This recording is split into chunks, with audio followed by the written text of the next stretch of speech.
welcome all of you to the session today. So I'm Daniel Kosina from Lean Icon Training and Technology.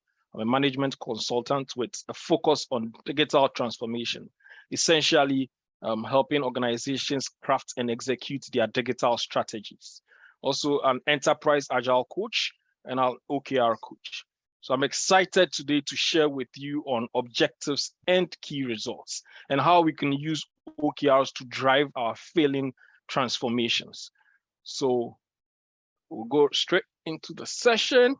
So the session will be in 3 parts. The first part would highlight the problem, which is business transformation and its challenges.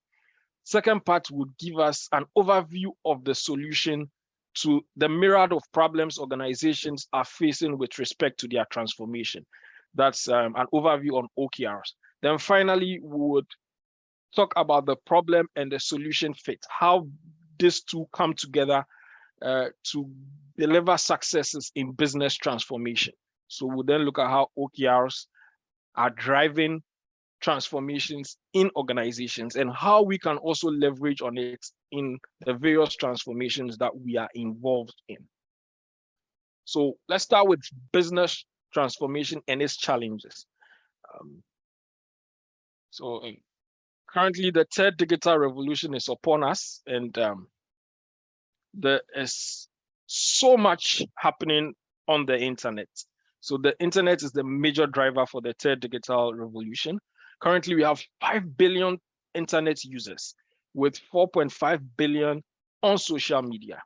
And technology is changing every facet of our life and how people interact.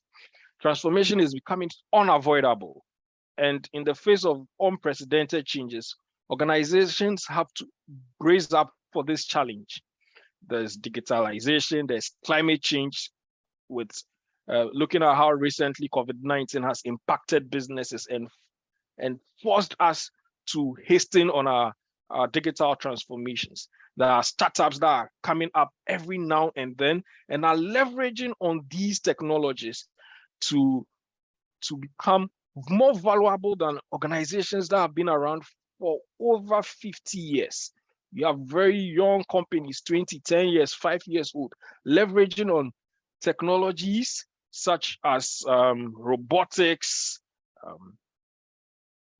blockchain, Internet of Things, big data, augmented reality, and they are using these technologies to transform or create great business models. In a recent poll by CB Insights on the number of global unicorns. So a unicorn is a private entity that's valued over $1 billion. This survey was asked at 27th July 2022. In that survey, there were 1,178 unicorns that were identified.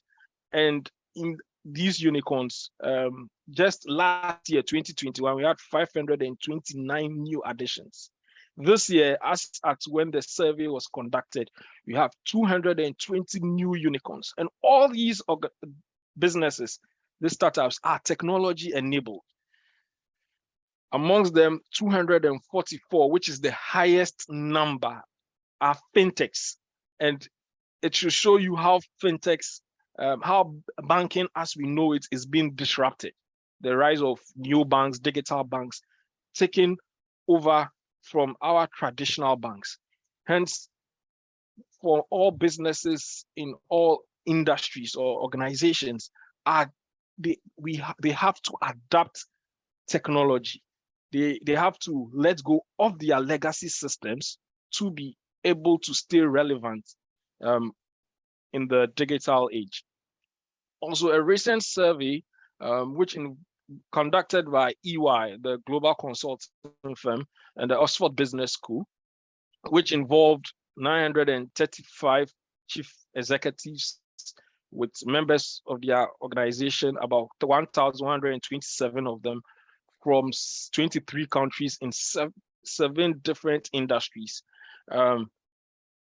It showed that 85% of the people involved in the survey have taken part in a digital transformation or a transformation in the past 5 years. This confirms the high number of transformations that are going on across the world. Also, 67 of the respondents have been in at least one underperforming transformation, and meaning there's a lot of transformations that are failing. Looking at the amount of money organizations are spending to transform, and we have 67% of the respondents saying that their transformations are failing, then it serves as a source of worry. Also, 52% of the respondents in the high-performing transformations only said that their firm provided some emotional support they needed during the process. This shows how very little attention is paid to the impact of transformation on people within the organization. Majority of the time, the focus is on the customer. Let's be customer-centric. Let's adopt designing thinking principles. The customer is king. It's always the customer, the customer, the customer. Neglecting the people within the organization who are also being impacted greatly by these new ways of working and are being required to adopt technology within the shortest possible time. So with all these challenges people are facing, our leaders who form part of the people in the organization are also having great challenges on this journey. Some of these challenges include frequently changing priorities and strategies. So what might seem to be a good business idea a month or two ago, it's leading to failure. We have to change our strategy, and strategies are changing very frequently. This brings about the inability of the leaders to consistently communicate these new changes because they might sound as inconsistent. The processes and the channels to even communicate these changes are non-existent, hence creating lack of alignment within these organizations. This lack of alignment reduces the ownership by the teams, the departments that are involved in the transformation. If there's lack of ownership, definitely people are not motivated. People are not aligned. They don't know what they are contributing to. They don't understand the strategy and vision of the organization. I'm sure if I ask any of us, what's the strategy of your organization? What's for the year, for the next 2 years? What are our objectives in your organization? It would be difficult for us to even recount these objectives. They might be either too long or written in somewhere hidden away from the people. So people are not motivated. There's that lack of purpose.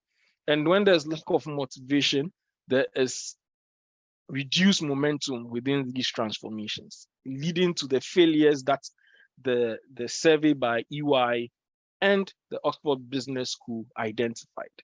Then, apart from the myriad of problems leaders are facing, they have to also deal with knowledge workers, millennials, these developers, these people with digital skills. There's a unique way to manage these talents, and these millennials want to feel involved. They want to feel whatever they are working on is driving a specific purpose, is for a specific good.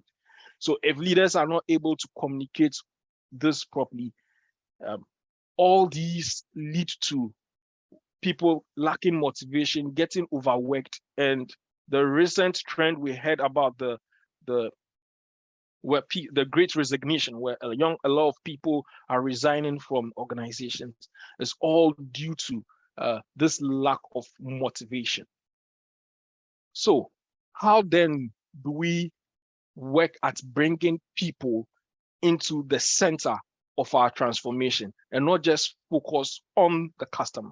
We have to build that digital culture as part of the business transformation. And organizations are leveraging on practices such as lean management, agile methodology. So lean management is from the Toyota management system. It comes with practices like value streams. I'm sure some of us have heard about value streams, Kanban boards, which is very common now. A lot of digital tools come with this Kanban boards.